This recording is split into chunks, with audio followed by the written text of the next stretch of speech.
Morning, everyone. Let's just take a few moments to refresh our motivation. So just take a few moments to remember that, bring that to mind, renew your wish to be of benefit to all living beings, to help them be free of suffering and its causes, help them find genuine peace and happiness and the causes of those, and help them progress along the path to enlightenment. May this session, this teaching, be a cause for that, for all those goals.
Okay, so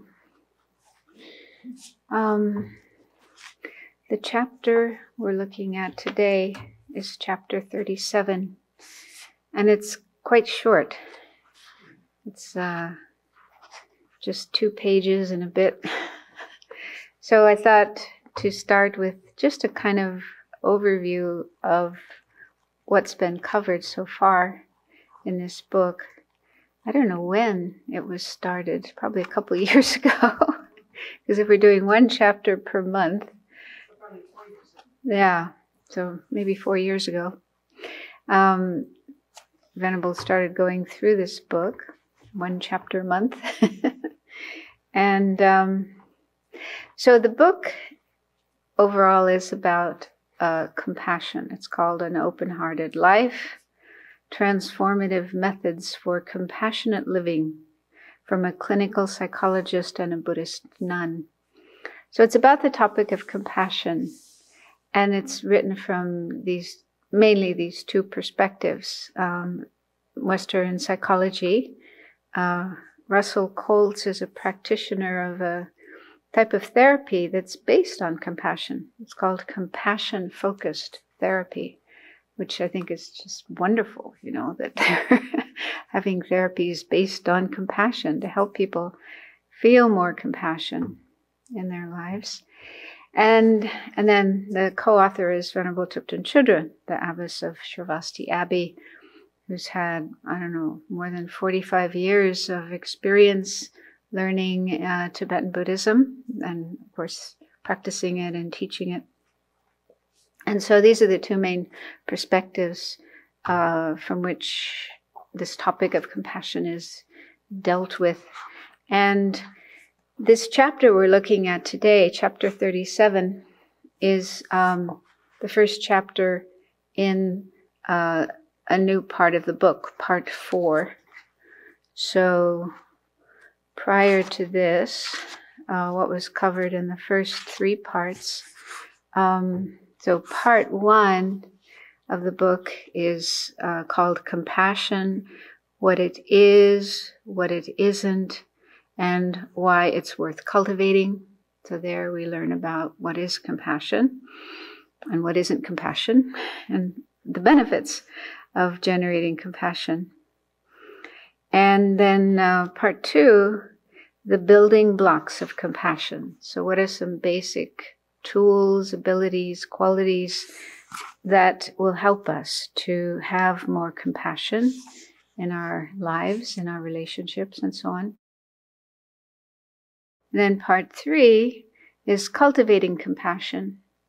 And that's mainly explained from the Tibetan Buddhist perspective, because within Tibetan Buddhism, it's part of Mahayana Buddhism, which means it's explaining the Bodhisattva's path, the path for someone who wishes to become a fully enlightened Buddha, to be able to help all living beings.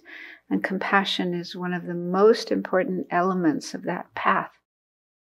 So there are a lot of methods, meditation methods for cultivating compassion. So those are explained in the third part of the book. So now, part 4 is called Compassion and Connection.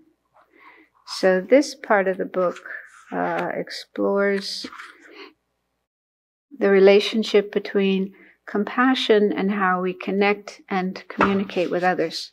So this is like compassion in action, not just on the meditation cushion, but in our relationships, in our lives, in our connections with others. How do we bring compassion into that? So this first chapter, chapter 37, which is called Connecting with Compassion, talks about how this is my thoughts about it, because compassion is something we all have.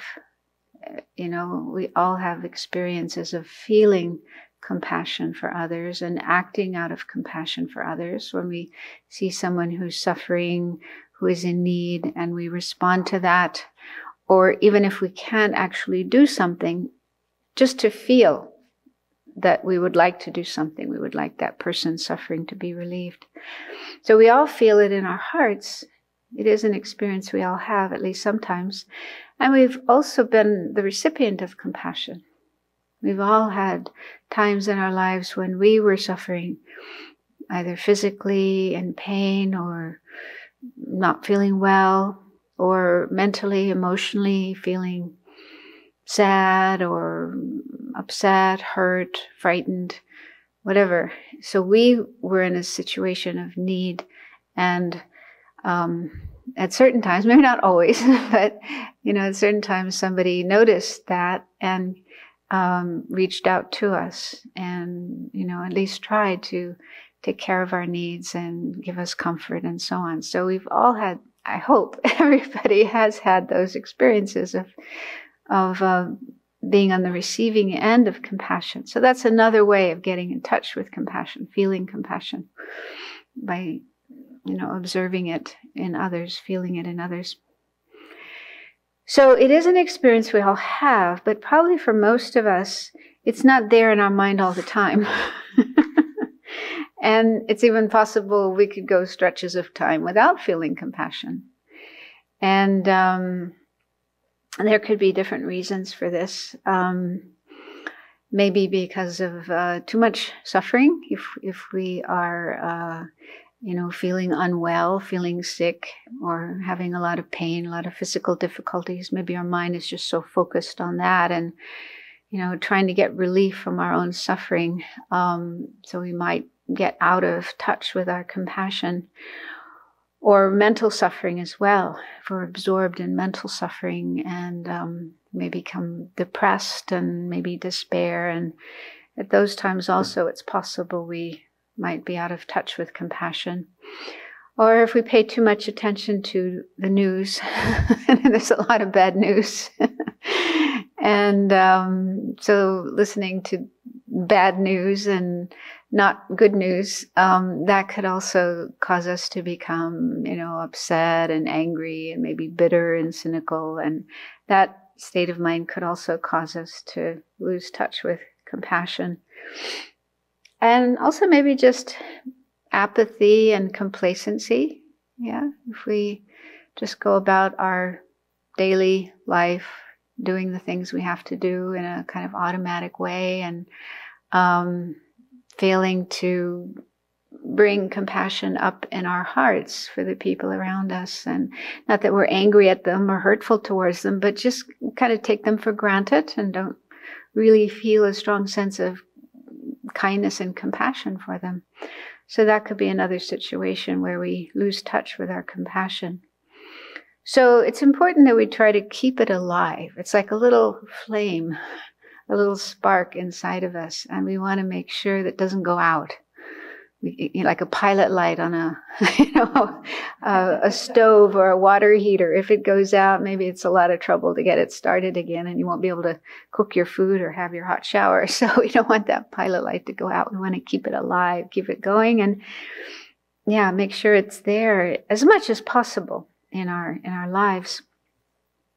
So in Buddhism, we actually have a lot of prayers and practices and meditations that are meant to keep compassion alive in our hearts.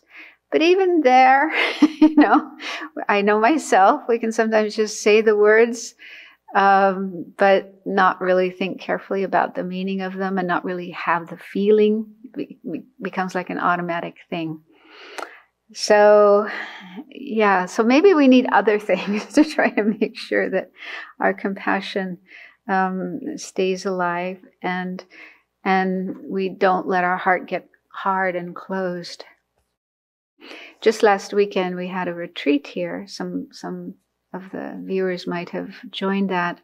The topic of the retreat was awakening a kind heart, and we looked at the 4 immeasurable thoughts, of which compassion is one. So it's compassion, loving kindness, joy, and equanimity. So we explored those 4 beautiful thoughts and did meditations on them and discussions about them and so on. And at the end of the retreat, some people commented that it was just such a great relief to get back in touch with those feelings after months and months of all the unpleasant news that's been happening in this country leading up to the election. And so some people said they felt their heart opening up again, which makes it sound like it got closed. So anyways, this chapter we're looking at today is dealing with that, like how to keep compassion alive, how to connect with it in our own mind and our lives and our experiences. So one way of doing that is to be in touch with compassionate people who have compassion, strong and alive in themselves and are acting in a compassionate way. So it says, being in the presence of compassionate people can have a strong impact on us. In one story about the Buddha, his cousin Devadatta, who was viciously jealous of him, released a mad elephant to trample the Buddha to death. As the elephant charged towards him, the Buddha meditated on love and compassion, radiating these out to all beings. The power of his meditation immediately pacified the elephant. As the story goes, the elephant screeched to a halt and bowed on his knees to pay respect to the Buddha. So I've heard other stories similar to this. For example, there's one sutra called the Metta Sutra. Metta means loving kindness. That's the Pali term for loving kindness. And so there's a relatively short sutra which is talking about loving kindness for all beings and how to generate that attitude towards all beings.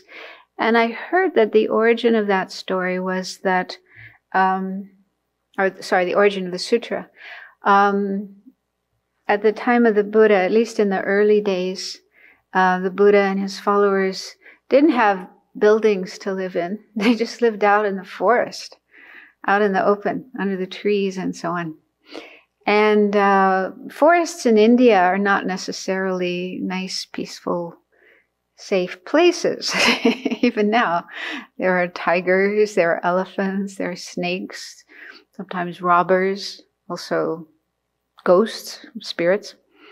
So some of the Buddha's disciples were, a bit scared to be just sitting there in the forest meditating and exposed to these dangers. So they asked the Buddha, what can we do to protect ourselves? And he taught this sutra in response.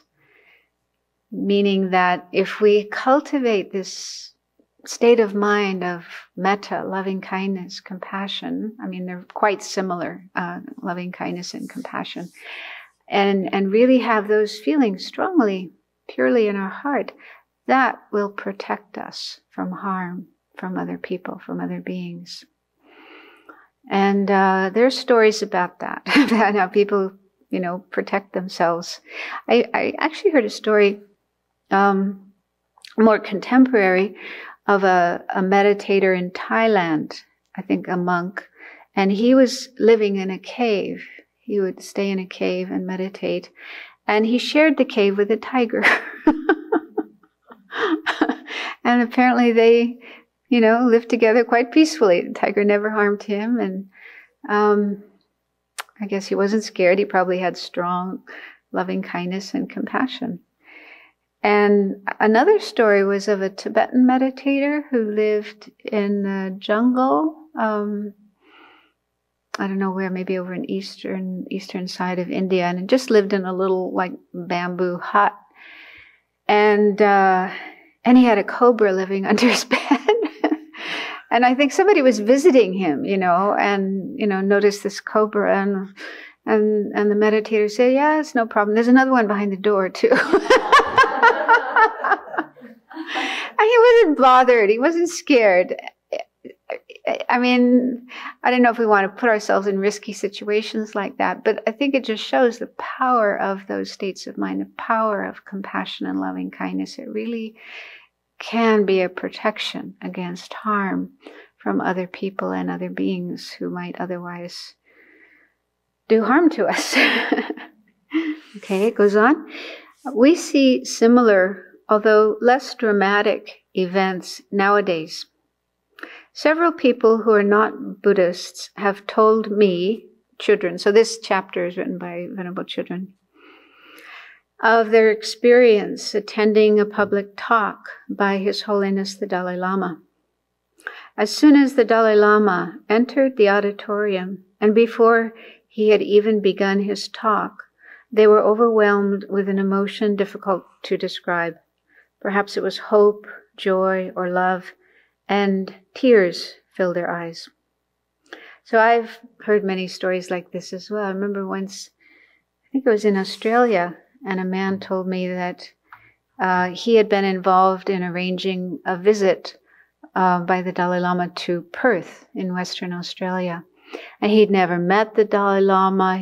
I don't think he was even a Buddhist, but somehow he just got involved in this event, and was helping with the organizing. And he was there when the Dalai Lama first arrived on the airplane. He was at the airport. And as soon as he saw the Dalai Lama coming out, this kind of experience happening, he just, tears pouring out of his eyes. And something. I tend to think of it as compassion and love are qualities we are all hungry for, starving for. We need them. They are so much needed in our lives and in our world. And yet, you don't always find them.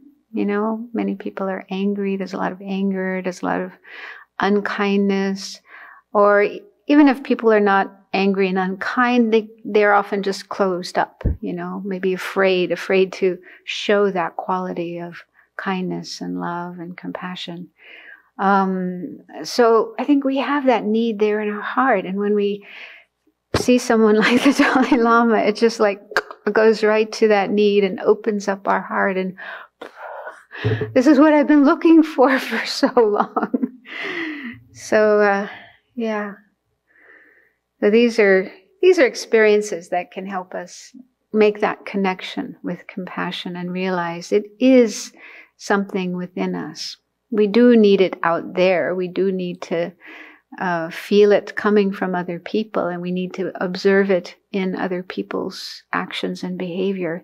But we also have it within ourselves. And that's the whole point in Buddhism, really, is to get in touch with our own compassion, that spark of compassion that we have within us, and cultivate that, grow that, so it's there more and more and more, and eventually there all the time. Another story.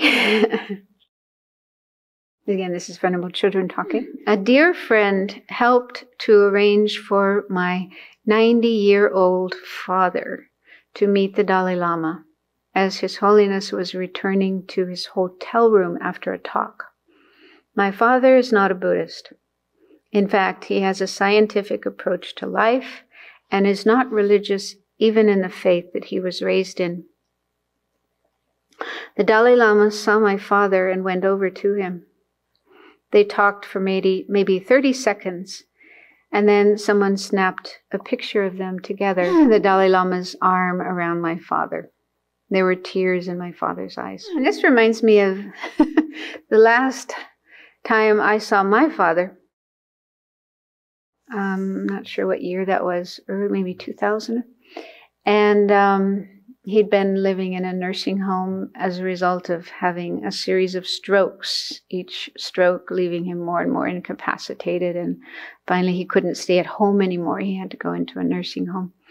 And he was sort of deteriorating over the years. And I would, of course, visit him whenever I came back to America.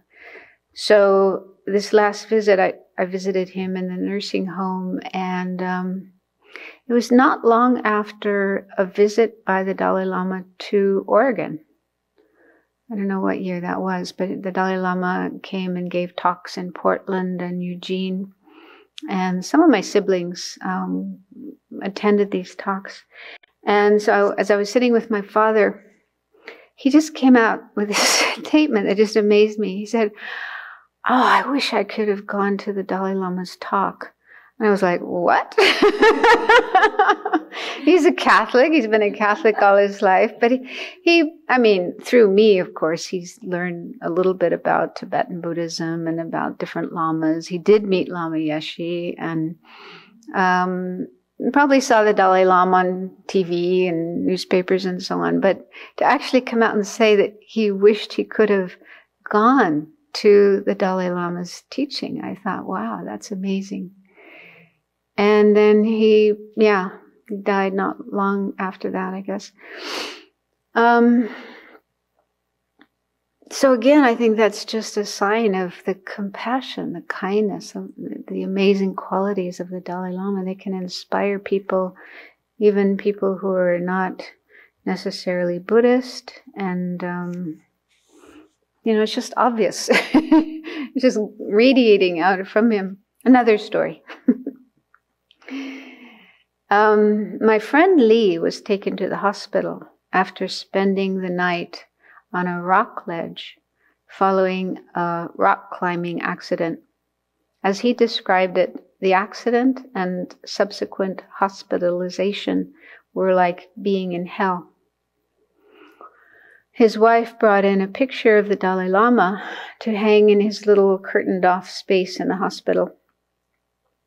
As Lee told it, "After seeing the photo of His Holiness the Dalai Lama, I felt immense relief, just knowing with absolute certainty that someone was thinking about the suffering of others. Now I know from personal experience how much it means just to know someone is aware of your suffering when you are trapped." This is the kind of peace that we can extend to others when we cultivate compassion. It is also the peace that we experience when being around those who have cultivated deep compassion. So, if we can, recognize the power of compassion, the benefit of compassion, it's something that others experience as beneficial. When we extend compassion or show compassion to them, they experience peace and benefit, even if they don't immediately show it. But it can have an impact on them. But also we ourselves, if we can cultivate that quality in our own mind, in our own heart, then there's so many benefits that we experience. In Thupten Jinpa's book called A Fearless Heart, which is all about the compassion training program developed at Stanford University, which is an ongoing program. I think it's 8 weeks. So many people have taken that program and learned how to cultivate more compassion. And many people have trained as trainers, as teachers for that program. And so they're able to, go all over the world and teach people how to develop compassion. And so in that book, it mentions some benefits of compassion that were, shown by studies. Lots of studies have been done, and there's probably ongoing studies as well into compassion. So there's lots of benefits that we ourselves experience. Just makes us more happy, more peaceful, less stressed, less lonely, and also, I think, good for our health. Naturally, if you're less stressed and more happy, then that will strengthen your immune system, which is very good, very important, especially right now, with COVID still running around. And just give us strength to be able to fight off diseases and recover more quickly when we do get a disease or we have a surgery or something. So it's very good for us physically and also mentally. Again, many people now are suffering from loneliness and depression and different kinds of mental or emotional problems as a result of the lockdown and the restrictions and maybe losing their job and economic uncertainty and so on. So compassion is a great remedy to mental suffering as well. And in fact, it's said in the Buddhist teachings that difficult times, like what's happening now with COVID and all the economic uncertainty, these are actually the best times for Dharma practitioners, for someone who wants to follow the path. Such times, or even not talking about times in the sense of global problems, but even in our own lives, times when we are facing difficulties, these are actually the best times for our Dharma practice. One of the reasons for that is because these are really perfect, ideal circumstances for cultivating compassion, generating compassion, just understanding what suffering is, what physical suffering, mental suffering, all the different kinds of suffering. We get a first-hand direct experience of suffering. And without knowing suffering, without experiencing suffering, how can we generate compassion? Because compassion requires that we know what suffering is, and we know how painful it is. And if we can see that in our own experience, we can understand others when they are going through suffering and difficulties. So, people who go through difficulties, if they know how to deal with these difficulties well, they come out really compassionate towards others. So compassion then is a state of mind that can help us deal with difficulties better. But not only that, it's one of the most important qualities we need to progress along the path to enlightenment, which is our long-term goal. So when I was reading this chapter this morning, I kind of started thinking about some of my own experiences of encounters with compassion. And I thought of Lama Yeshe, because he was an amazing being, very, very loving and compassionate. And I thought about this dream that I had. I don't usually remember my dreams, but this dream was just so amazing that I couldn't forget it. And it happened shortly after he passed away. He passed away, I think it was 1984. And I was really, shaken and shattered and sad, and it was quite hard losing him. So this dream, crazy dream, it's worthwhile talking about it, but I was just thinking about it this morning. The dream took place in Notre Dame Cathedral in Paris. Some of you may have been there, but it's quite extraordinary. I love these old cathedrals. They're just huge, and they're just so full of energy, amazing energy. And so we were inside. There was a whole bunch of people there, and they were all Dharma people, Dharma friends, monks and nuns and lay people. And I don't know, lots of things were going on, and Lama Yeshe was there. This was after he passed away, but he was there running around, and he was just like really busy going here and there and doing this and that. And at some point in time, I was walking this way and he was walking that way, and we kind of crashed into each other. And I put my arms around him and I said, "Oh, Lama, if you die, I will die of a broken heart," or something like that. "I will die of a broken heart if you pass away." I don't remember the exact words, but something like that. And he looked at me with this kind of stern expression on his face, and he said, "I've had a broken heart all my life." And it was like, whoa. And then he went off. And when I woke up and I was thinking about that dream, I mean, there's a couple of things, because he, in fact, did have a broken heart in the physical sense. He had rheumatic fever when he was 6 years old, and apparently that left him with a hole in his heart. And the first time he came to America, which was, I think, 1974, he was checked by some doctors, and they said he only had a year to live. But he lived for another 10 years. Amazing. I mean, he was still relatively young when he passed away. He was only 49, but yeah, he kept going. And he was just so amazing. He just had this amazing kindness and love and compassion and dedication to helping as many people as possible in whatever way possible. He was just always, always on. And just in my own experience with Lama Yeshe, I mean, some people, like, as soon as they met him, they immediately, "Oh, he's amazing," and they would just, feel this devotion to him. I didn't have that experience. I was actually I'm kind of suspicious of him at first. It's like, is he for real? My own mental afflictions. But yeah, it took me a while to get to where I felt, yeah, he is for real. After numerous encounters in which he really did show his love and compassion, finally that resistance wore down and I could accept, yes, he is for real. And that was so helpful for me as well, because I had a lot of obstacles to feeling compassion and feeling love, probably because of some painful childhood experiences. It was really hard for me to open up to others. And so I credit Lama Yeshe with helping my heart to open and be able to feel love and feel compassion more than anybody else. I mean, His Holiness, of course, he's a great inspiration, but I didn't have the chance to have direct communication with him. So it was mainly Lama Yeshe. And yeah, so that dream, he had a broken heart all his life, physically, but he kept going. He didn't let that stop him from just totally dedicating himself to others.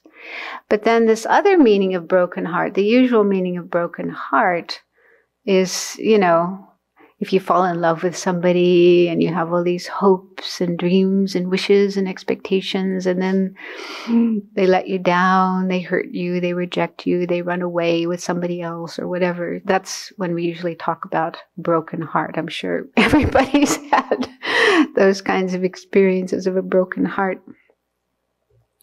But, and I guess, the usual connotation of a broken heart is it's a bad thing.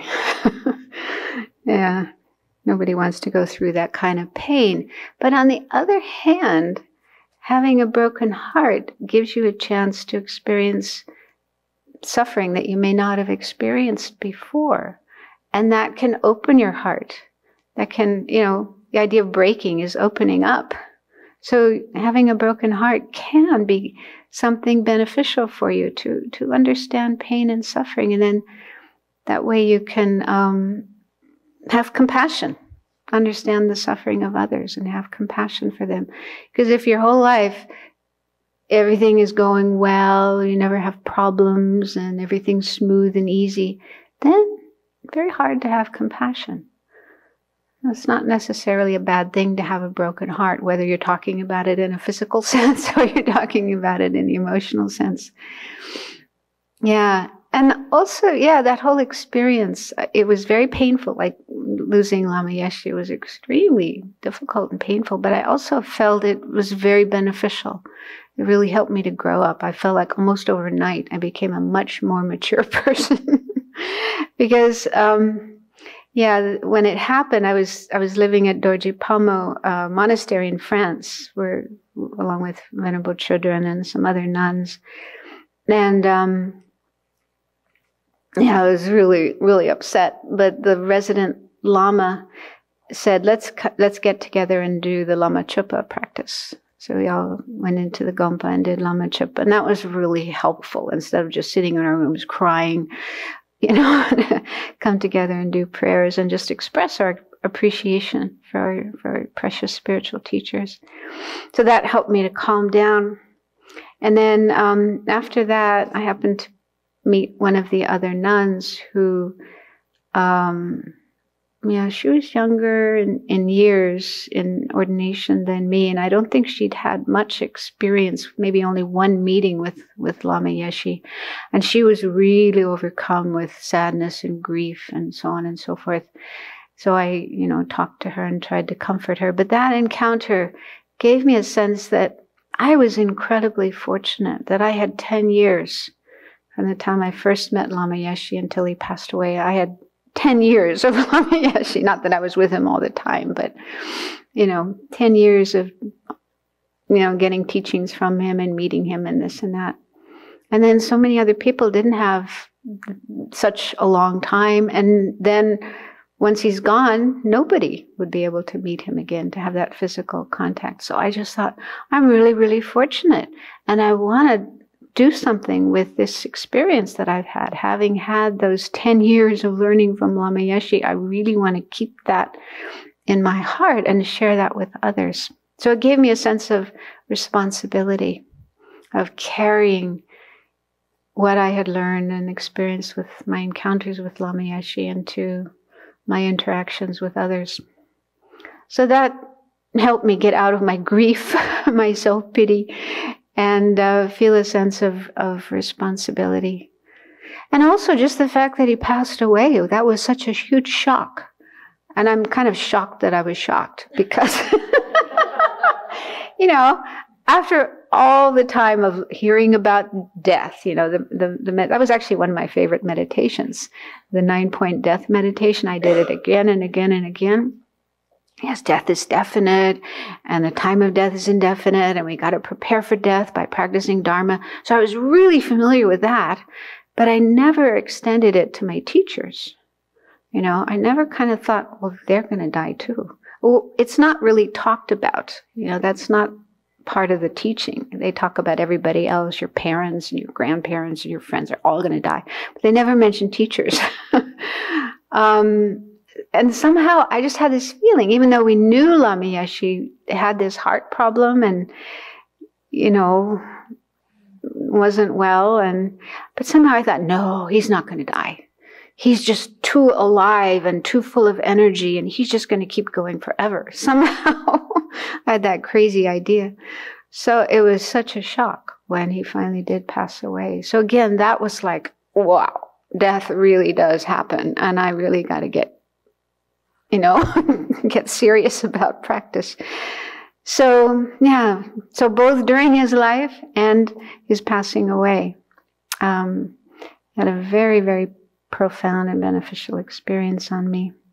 But I guess, yeah, the main thing that Lama Yeshe is remembered for and honored for and revered for is his incredible big heart, big love and kindness and compassion. Because so many people, even they've never met him, but they just hear his name, or they see his picture, or read a book, or just a quotation of his, one of his teachings, and they just feel this immediate connection and inspiration. So again, that just shows how somebody who has really developed and cultivated their love and compassion to such an extent that it's just out there all the time for everybody, how they can affect others even after they've gone. So we can do it too.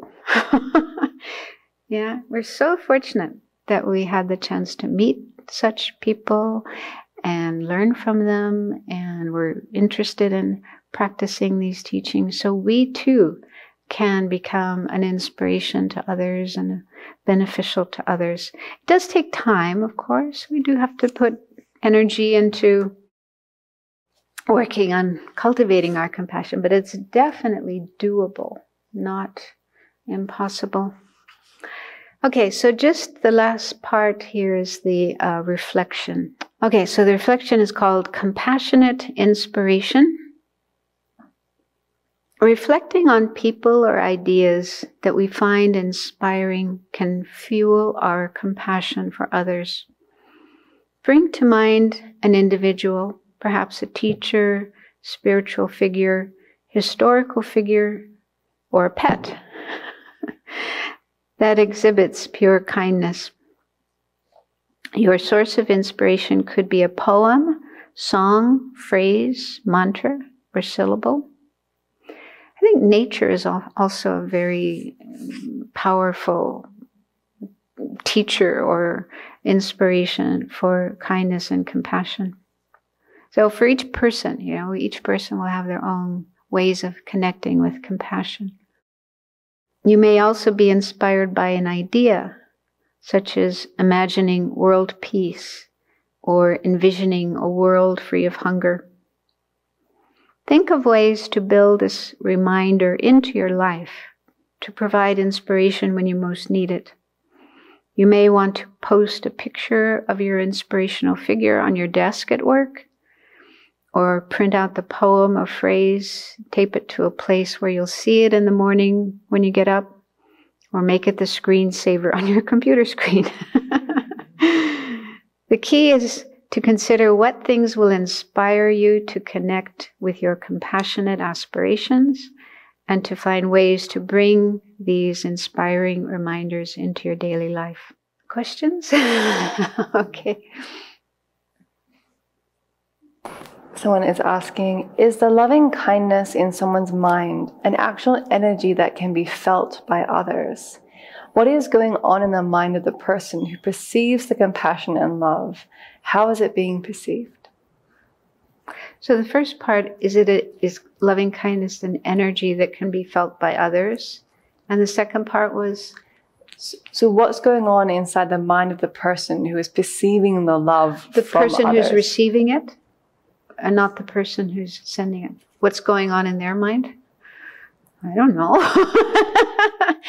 Anyway, the energy, I think so. I mean, energy, that term energy is a little vague, what exactly is energy? And I remember Alan Wallace talking about when he was studying physics in university, and he asked one of his physics professors, what exactly is energy? And the professor couldn't answer it. Is there an actual definition or what energy is? The definition we give in introductory physics is the ability to do work, but that just then asks the question, well, what is work? Yeah, and I think there's other kinds of energy besides what we used to do work. Anyway, my thought, if you ask me, I think definitely we can feel something, but what that is, I don't know. But I mean, yeah, we do say in, the Vajrayana level of Buddhism that mind and energy are always together, or, the subtle energy in the body, they're inseparable. So wherever there's mind, there is energy. And what's going on in the other person's mind when they feel it? Well, not everybody will necessarily feel it. Sometimes people can be sending compassion and loving kindness, and the other person is like numb. So for someone to be open to and touched by that energy, I would think they need to have their own compassion. Maybe needs to be a little bit alive, and so they're receptive. But no, I don't know how to answer that. Probably lots of different factors. Factors and causes and conditions need to come together for that to happen. Can one person feel too much compassion? Any tips on balancing this? Yeah, isn't there a name of a book called Women Who Love Too Much or something? I didn't read the book, I just saw the title.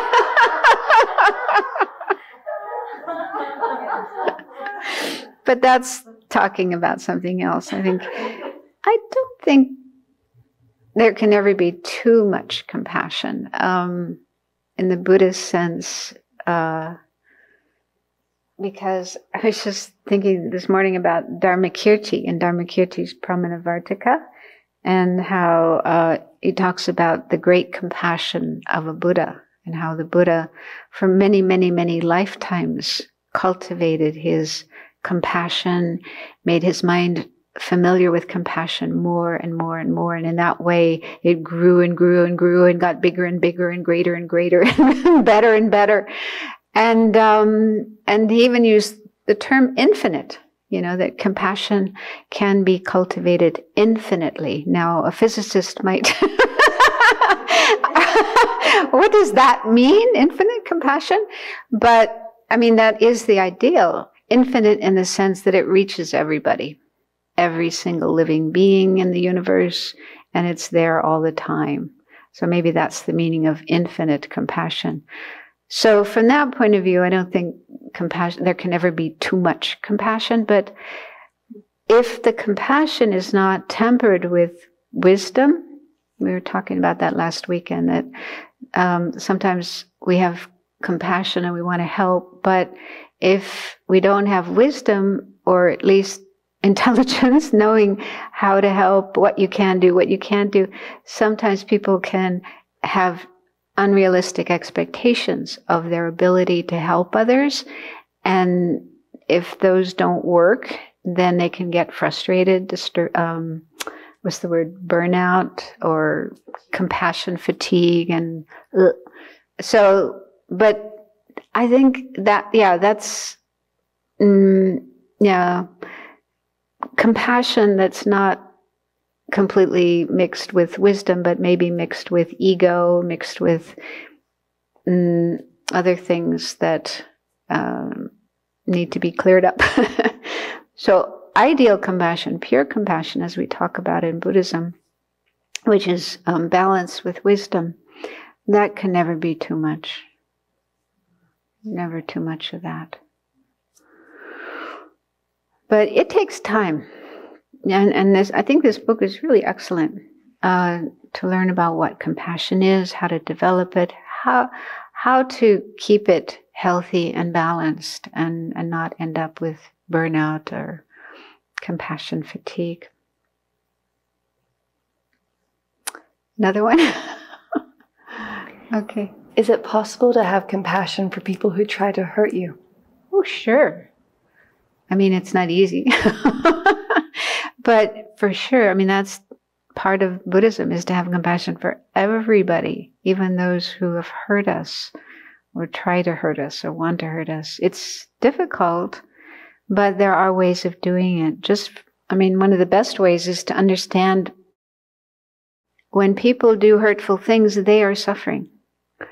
They are not in a happy, peaceful state of mind. They are in a tormented, disturbed, unhappy state of mind. So if you contemplate that and get to understand that person is miserable, that person is suffering, that person might even be suffering more than me with the hurt that they have done to me.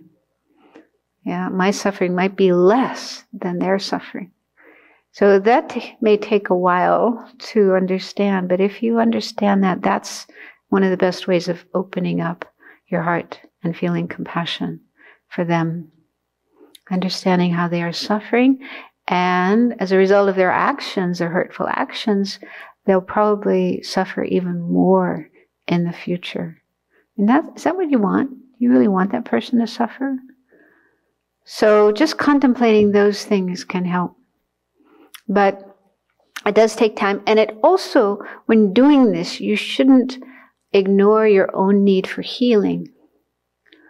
So sometimes you might need to do that first. Take care of your own hurt. Heal your own hurt, your own wounds.